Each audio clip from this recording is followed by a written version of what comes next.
Como lo vimos, el desempleo cayó nuevamente en Chile, esta vez a 6,1%. La verdad, yo no sé si seguir hablando de sorpresa o no. Queremos analizar precisamente este fenómeno y también otras cifras que conocimos este martes, y por eso nos acompaña el decano de Emprendimiento y Negocios de la Universidad Mayor, el exministro también, Felipe Morandé. Muchas gracias por estar en Agenda Económica. Encantado. A ver, ¿se puede seguir hablando de sorpresa en la baja del desempleo o ya carece de total sorpresa, ya que constantemente ha ido bajando, contrario a todas las predicciones del mercado? Bueno, hay que consignar que la tasa de desempleo en noviembre es igual este año a la del año pasado. O sea, no ha habido un incremento ni un descenso en la tasa de desempleo. Estamos parejos. Ahora, es sorpresivo en el sentido de que mientras esto pasa, no hay un aumento de tasa de desempleo, al mismo tiempo la economía está bastante floja, bastante estancada. Entonces, el razonamiento lógico diría: a una economía que se estanca, aumenta la tasa de desempleo. Y eso es lo que no se ha producido, y por eso es que, como tú señalabas tú, hay un grado de sorpresa. Pero, si uno se mete a ver los numeritos adentro de lo que dice el INE, que es la tasa de desempleo, se encuentra con algunas cosas que indican que el mercado laboral en algunas partes está bastante más flojo. Felipe, para entender esta lógica, si una economía está estancada, creciendo prácticamente tanto 2014 2015 en 2%, cerremos en ese número, ¿por qué tendría que subir el desempleo y no quedarse igual también, teniendo en cuenta que no hay mucho movimiento, no debería haber mucho movimiento en los distintos sectores? Porque lo que hay que pensar es que junto a la tasa de desempleo, otro indicador muy importante es la creación de nuevos empleos, ¿verdad?, que es lo que hace que gente que va entrando a la fuerza de trabajo encuentre pega. Ahora, si tenemos una economía que crece muy poco, la generación de nuevos puestos de trabajo es muy bajita. Y por tanto, a los que van entrando, o los que quieren entrar a trabajar, ¿verdad?, se van a encontrar con un tapón, que no hay suficientes pegas disponibles. Y ahí entonces uno dice, bueno, la tasa de desempleo tiene que subir, ¿no? Eso es en la teoría. Ahora lo que ha pasado en la práctica es que lo que usted dice, Felipe, que ese tapón no ha sido tal, porque en el otro extremo, al final de la vida laboral, lo que se ha visto en los últimos ya 2 informes del INE es que mucha gente que está cercana a jubilar está precisamente optando a eso en vez de seguir buscando trabajo. Por lo tanto, sale de la fuerza laboral y eso hace que también se haya mantenido la tasa. Nuevamente vemos ese escenario. Sí, hay algo de eso. Por eso decía, cuando uno se mete a ver los detalles de los números de la encuesta de empleo, se encuentran otras respuestas frente a este fenómeno. Una es la que tú señalas, que hay más gente que está hoy día tomando la decisión de jubilarse, tal vez antes de tiempo, porque o han perdido el trabajo que tenían o no han encontrado uno distinto al que tenían. Otra cosa interesante es que ha aumentado mucho el empleo por cuenta propia, que es gente que sale del mercado formal para tener unos trabajos que son bastante más informales. Y un dato relevante es que dentro de los que son contabilizados como trabajadores por cuenta propia, hay un grupo que se llaman aquellos que trabajan en la calle. Y ese ítem creció un 12% entre diciembre del año pasado y noviembre del año pasado y noviembre de este año. Esos son vendedores. Esa es la gente que uno ve en la calle, que ha aumentado en números, ¿verdad? Y que técnicamente, según el INE, están empleados. Pero cuando uno ve lo que hacen, la verdad dice, pucha, ¿qué calidad de empleo es esa?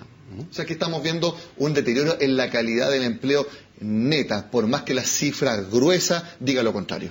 Sí, otro indicador que va en la misma dirección es que el crecimiento de las remuneraciones, de los salarios, en términos reales, que antes venía creciendo una tasa de 3-4% anual, hoy día lo está haciendo a tasas que están inferiores a 1% anual. De manera que eso da cuenta de que no hay tantas pegas disponibles, porque si no los salarios estarían creciendo muy rápido, ¿ah? Está el tema también de que la fuerza de trabajo ha crecido mucho menos que en el pasado, lo cual de alguna forma es una indicación de que el mercado no está tan boyante contratando personas, porque la gente prefiere entonces quedarse inactivo antes que entrar a trabajar. Y eso pasa mucho con las mujeres, que había incrementado mucho su empleo en los últimos 4 o 5 años, y hoy día se ven que están bastante más estancado ese proceso de creación de empleo para las mujeres. Felipe, ya, como les comentaba, ya llevamos 2 años creciendo en tasa del 2%, un desempleo que se mantiene en niveles similares. ¿Le cuesta a una economía como la chilena salir de este estancamiento? ¿Es algo que toma tiempo o 2-3 meses con medidas importantes por parte del gobierno, quizás proyectos de ley que refuercen la confianza, se puede retomar mejores cifras de crecimiento y también, ojalá se mantenga esta tasa de desempleo, si es buena, 6,1%, pero lo importante es que los componentes que hay detrás también sean buenos? Ciertamente. Hoy día tenemos una situación donde una parte de este estancamiento económico se relaciona con la caída del precio del cobre y todo lo que ha sido la desaceleración de la minería y de todos los sectores aledaños a la minería, particularmente en la zona norte del país. Eso es una cuestión que va a estar con nosotros aparentemente por un tiempo. Y enseguida hay otro factor relevante que ha sido esta caída de la confianza del sector privado en el país y que se vincula al programa de gobierno que tiene la actual administración. Entonces, este segundo factor es el que se puede de alguna forma gestionar. El primero está dado por lo que está pasando afuera. Si se lograra por parte del gobierno recuperar la confianza del sector privado en el futuro del país, en términos de que hay oportunidades de negocio, hay oportunidades de poder desarrollar actividad económica, entonces sí podríamos ver un incremento en el crecimiento. Pero no nos hagamos muchas ilusiones, o sea, podríamos pasar de crecer del 2 a crecer al 3, 3,5, que es más o menos lo que hoy día se considera es el potencial que tiene la economía chilena. Claro, tal como lo ha dicho el Banco Central. Ahora quisiera preguntarle, ¿se atreve a proyectar cómo va a ser el desempleo en 2016? Yo creo que es cuestión de tiempo. Mira, hay una razón adicional por la cual las proyecciones de desempleo no han sido muy precisas. Y es que esta encuesta que hoy día mide el desempleo se comenzó a aplicar hace no mucho tiempo atrás. Por tanto, no hay mucha historia que podamos usar los economistas o los técnicos para efectos de hacer una proyección. Tú siempre proyectas con base en la historia, ¿verdad? Y con lo que puedes averiguar de lo que puede pasar hacia adelante, pero la historia es muy relevante. Sí. Y acá no tenemos mucha historia para saber cómo este indicador, con esta encuesta de empleo, va a reflejar el desempleo verdadero. Si no me falla la memoria, creo que fue en 2013, durante el gobierno de Sebastián Piñera. Sí, pero era un proyecto que venía del 2009. Sí. Pero lo que puede pasar, posiblemente, es que lo que estamos observando hoy día es que este indicador de desempleo se retrasa respecto del ciclo económico. Y podríamos tener entonces un aumento finalmente en la tasa de desempleo el próximo año. No es que uno quiera que pase. Ya. Puede haber un leve rezago, entonces. Pero puede haber un rezago en la forma en que el desempleo reacciona frente a la actividad económica. Felipe, sí. No obstante, quería señalar otra cosa, y es que sí ha habido creación de empleo en algunos sectores. La construcción, por ejemplo, por el lado de vivienda, ha exhibido un incremento de empleo. En el lado de comunicaciones, el sector comunicaciones también ha tenido un importante incremento de empleo. La administración pública, hasta hace poco, también tenía un importante incremento de empleo. Y todos los servicios aledaños al gasto público también tenían importante incremento de empleo. O sea, esto no es solo una duda o un escepticismo respecto a la encuesta de empleo. También hay sectores que sí están generándolo.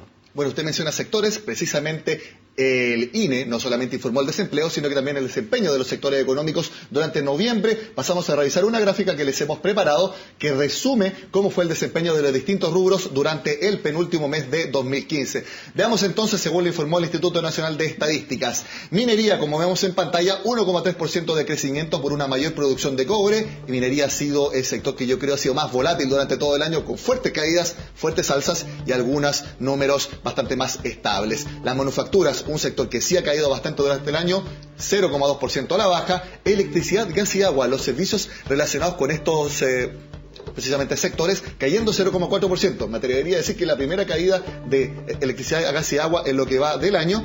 Y como vemos al final de la pantalla, comercio creciendo 5,5% junto a supermercados que creció 4,8 puntos. Felipe, de estos indicadores, ¿cuál es que hay que rescatar más? Minería, que es el sector que tiene más peso dentro de la producción industrial, que precisamente impulsó ese indicador 0,6% en noviembre. En términos de participación en la producción total del país, el comercio es más relevante que la minería. No obstante, la minería tiene una serie de, encadenamientos con otros sectores productivos que la hace también muy relevante. Particularmente está relacionada con la construcción. Pero esos son las dos cifras a destacar. Minería, que deja de caer, como venía haciéndolo hasta octubre, bien digo, y comercio, que tiene un repunte relevante, que al mes anterior había crecido 1 y algo, y ahora estamos viendo un 5,5. Yo creo que antes de sacar muchas conclusiones hay que esperar a tener más información. Uno puede alegrarse porque estas cifras son mejores de las que el mercado esperaba, pero tiene que ser bastante contenida esta alegría porque, en primer lugar, estamos todavía en un rango de crecimiento de la economía entre 2 y 2,5, y el año no termina por arriba de 2,2 ni cantando, ¿eh? Y segundo, hay que ver si de verdad en diciembre, en enero, en febrero, se van ratificando estas cifras un poco al alza, o si no, o esto ha sido simplemente un veranito de San Juan. Claro, el mercado, a través de distintos informes que siempre salen apenas se publican los sectores económicos, proyecta un IMASEC en torno a 2,6%. ¿Es la proyección que usted también tiene? Sí, yo creo que eso es razonable, entre 2,4 y 2,6 es algo que se deduce de estos indicadores parciales. Ahora, siempre puede haber sorpresa, ¿eh? Hemos visto en otras oportunidades que no hay una asociación 100% directa. Pero de cualquier manera, con un 2,5 en noviembre, hay un poquito más de crecimiento del que se había previsto. Pero es una observación bien puntual que hay que tomarla con mucha calma. Bueno, uno espera que también en diciembre comercio también tenga un buen rendimiento porque es generalmente el mejor mes del año por lejos para las ventas de ese sector. Mi última pregunta antes que se nos termine el programa, Felipe. ¿Cómo ve 2016? El Banco Central proyectó crecimiento entre 2 y 3%. Muchos lo calificaron de optimista. Según Rodrigo Vergara, fueron realistas. ¿Usted qué cree? ¿Que fueron optimistas o realistas? Bueno, yo creo que son un poco más optimistas que realistas, pero hay que consignar que el Banco Central, además de poner ese rango de crecimiento, indica a continuación que es más probable de que la cifra esté en el rango inferior, claro, en la parte inferior del rango, tal vez más cerca de 2, que en la parte superior. Existe ese riesgo.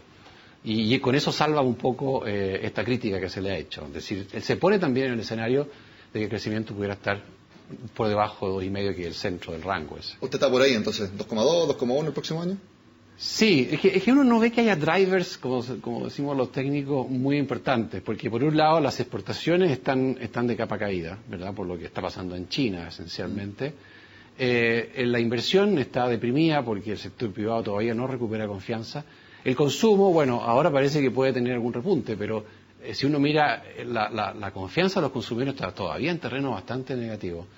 Y finalmente el gasto público, que era un gran impulsor, entre comillas, digamos, del crecimiento magro del 2% hasta ahora, el próximo año va a crecer menos. Entonces, por donde uno lo vea, no se ve que haya espacio para que la economía crezca mucho más que 2. Bueno, por ahí, por el 5 de marzo, vamos a saber recién el primer IMASEC del año, que va a ser de enero. Algo nos dirá respecto a cómo se viene la mano en 2016. Felipe Morandé, muchas gracias por estar con nosotros. Gracias, Nicolás, a ti. Bueno, y con este análisis, tanto del desempleo como de los sectores económicos durante noviembre, terminamos la agenda de este miércoles. Como siempre, los invito a que sigan con nosotros en CNN Chile.